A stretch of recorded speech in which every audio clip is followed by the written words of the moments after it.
नमस्कार बच्चों, coordination chemistry के कुछ क्वेश्चंस मैं आपसे चाहता था कि मैं आपको बता दूं, तो फटाफट से आप लोग इन दो एक क्वेश्चन को देख लीजिए। और ये पेपर में एग्जाम में आते भी हैं, टीचर्स पूछना भी पसंद करते हैं, तो आपको पता होने चाहिए। सबसे पहले क्वेश्चन डिस्कस करेंगे हम एक्सरसाइज का 9.2। ठीक है, तो एक्सरसाइज का 9.2 आप देख लीजिए, क्वेश्चन पढ़ लीजिए। क्वेश्चन लिख रखा है FeSO4 को जब अमोनियम सल्फेट में मिलाते हैं तो जो चीज़ बनकर के तैयार होती है उसके अंदर Fe+2 का टेस्ट आता है। लेकिन कॉपर सल्फेट को जब हम अमोनिया के साथ मिलाते हैं तो जो चीज़ बन करके आती है उसमें कॉपर का टेस्ट नहीं आता। आंसर लिख लीजिए अपनी कॉपी पे, फटाफट से नीचे लिखो। When FeSO4 reacts with ammonium sulphate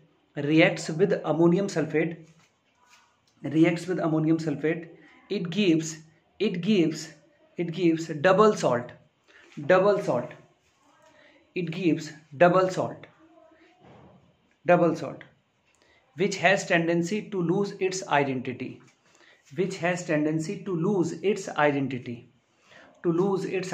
hence it shows test of Fe+2,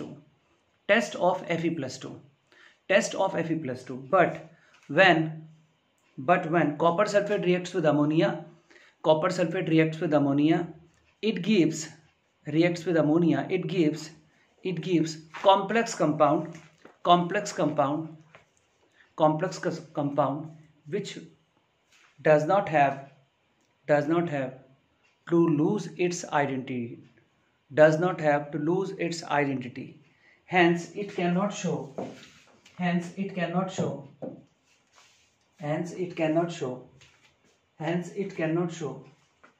the test of copper+2 ion।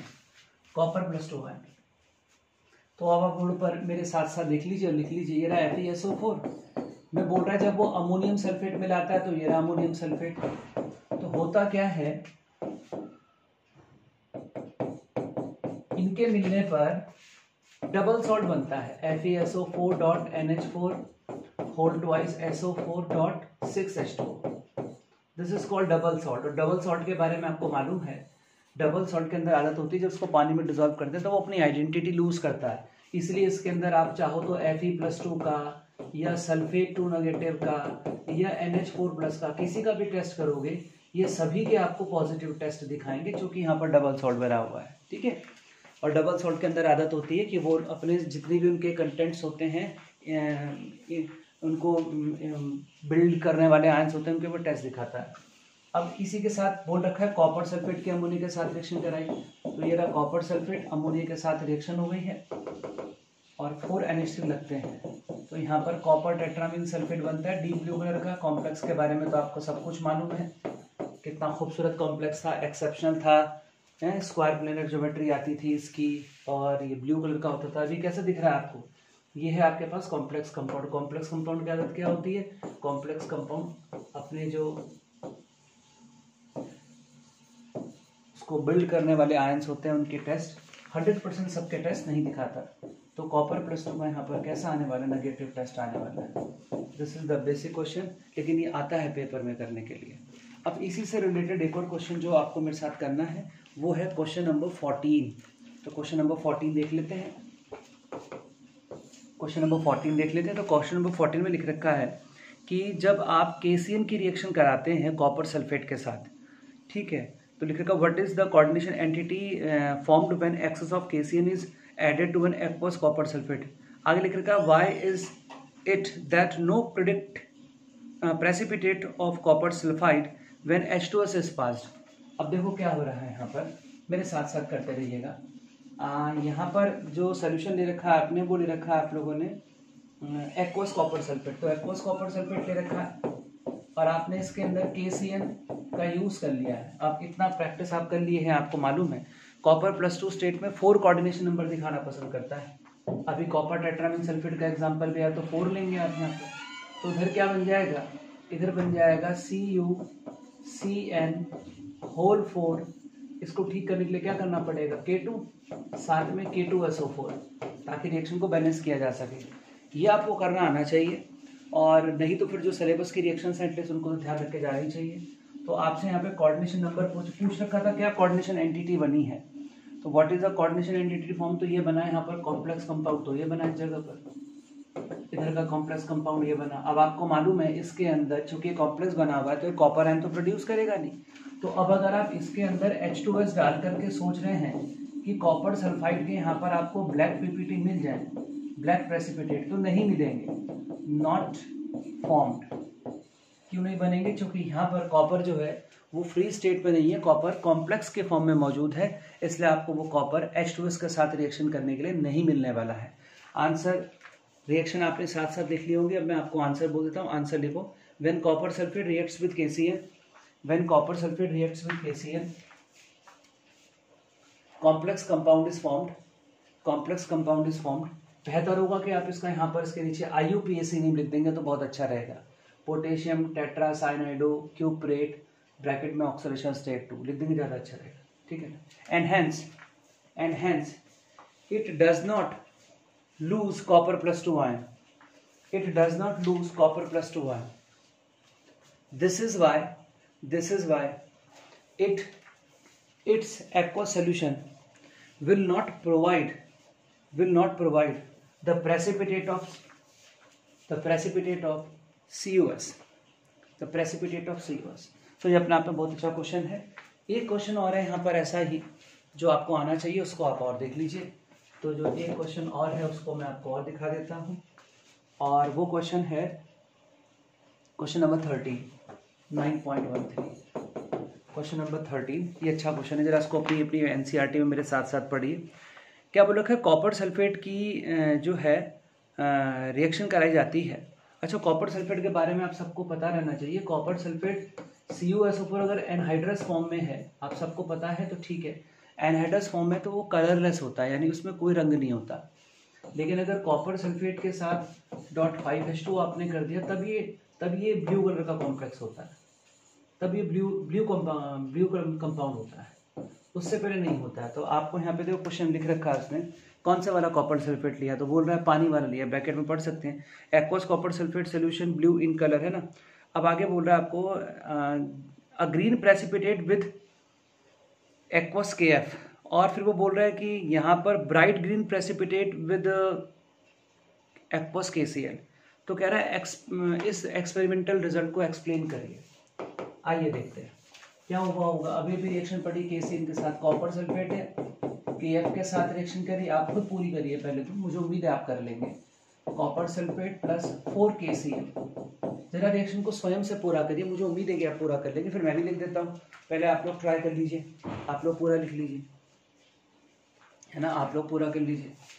क्या बनाया आप लोगों ने, क्या बनाया? CuF4, बाहर K2 लिखा होगा, प्लस साथ में K2SO4, और इधर K2CuCl4 प्लस K2SO4।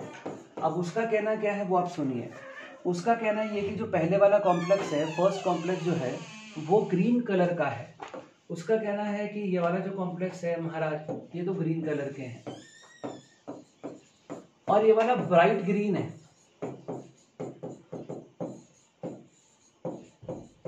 तो उसका कहना ये कि इनके कलर जो हैं, इनके कलर में थोड़ा सा फर्क है। क्यों भाई, दोनों ही ग्रीन हो जाते। तो उसका कहना ये कि पहले वाला ग्रीन है, दूसरे वाला ब्राइट ग्रीन है भी आसपास के कलर, लेकिन साथ में फर्क भी है। तो ये कलर में इनके फर्क क्यों होगा, तो आपको मालूम है इनके कलर में फर्क क्यों होगा। आप इसको किससे समझाने वाले? क्रिस्टल फील्ड थ्योरी से समझाने वाले। क्रिस्टल फील्ड थ्योरी के अकॉर्डिंग आपको मालूम है कि फ्लोरीन और क्लोरीन की जो लाइगेंड फील्ड स्ट्रेंथ है, ligand field strength spectrochemical series के अकॉर्डिंग, तो क्लोरीन और फ्लोरीन की तरफ लाइगेंड फील्ड स्ट्रेंथ देखेंगे तो अलग अलग आएगी। तो दोनों ही केस में स्प्लिटिंग कैसी होगी? थोड़ी सी अलग अलग होगी। तो अगर दोनों ही केस में स्प्लिटिंग थोड़ी सी अलग अलग होगी तो दोनों ही केस में इलेक्ट्रॉन को जब हम एक्साइट करवाएंगे तो वहां पर जो इलेक्ट्रॉन एनर्जी एब्जॉर्ब करेगा उस एनर्जी में थोड़ा सा डिफरेंस होगा। थोड़ा सा डिफरेंस होगा तो फिर जो बाद में बची हुई वो कॉम्प्लीमेंट्री लाइट निकालेगा, उसमें भी थोड़ा सा डिफरेंस होगा। इसलिए एक इसमें से ग्रीन आ रहा है और एक ब्राइट ग्रीन आ रहा है। आंसर लिख लीजिए, आंसर लिख लीजिए।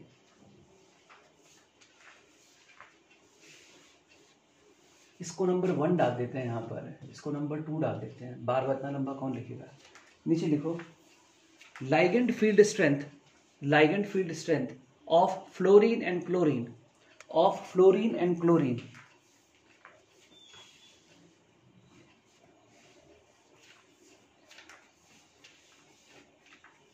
is slightly different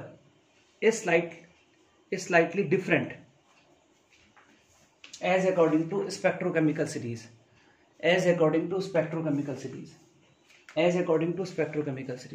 hence complexes 1 and 2 will have different CFSE value, अलग अलग CFSE आएंगी दोनों की, will have different CFSE value and hence both the complexes will absorb different lambda, and hence they will also release different lambdas. एक मैंने Intex का 11 question आपको दिया था, वो आप देख लीजिए. इंटेक्स का 11 क्वेश्चन दिया था. क्वेश्चन पूछा हुआ था, आप लोग देख सकते हैं मेरी बुक में तो ये पेज नंबर 256 पे है, आप लोग देख लीजिए आपकी बुक में कौन से पे है. Calculate the overall complex dissociation equilibrium constant for this given that beta 4 for this is here. आप देखो एक्चुअली क्या काम कर रखा है इसने मेटल कौन सी दे रखी है यहाँ पर, मेटल रखा कॉपर प्लस 4NH3. ये जब इससे बन रहा है यहाँ पर तो CuNH3 होल 4 प्लस 2. आपको मालूम है this is called overall stability constant. और बीटा 4 की वैल्यू दे रखी है इसने आपको यहाँ पर 2.1 टू द पावर 13. और उसने आपसे बोल रखा है इसका डिसोसिएशन कांस्टेंट बता दीजिए. तो ये तो फॉर्मेशन हो रही है, यहाँ पर कॉम्प्लेक्स बन रहा है, तो इसको बोलते हैं यहाँ पर formation constant.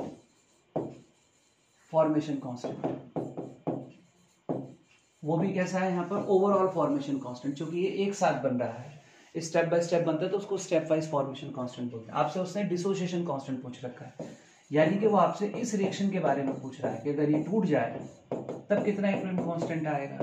Copper plus 2 plus 4NH3 इसका पूछ रहा है.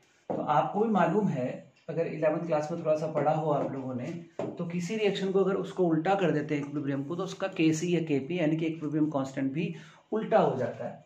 तो उसने आपसे पूछा था K, ये पूछा था उसने आपसे डिसोसिएशन कांस्टेंट पूछा था. तो डिसोसिएशन कांस्टेंट क्या हो जाएगा, वो हो जाएगा 1/β4 यानी कि 1/2.1 10 टू द पावर 13. मोटा मोटा अगर इसको 2 ही मान के राउंड ऑफ कर लूँ तो हो जाएगा 0.5 इंटू 10 टू द पावर -13. ये अपना आंसर आ जाएगा यहाँ पर.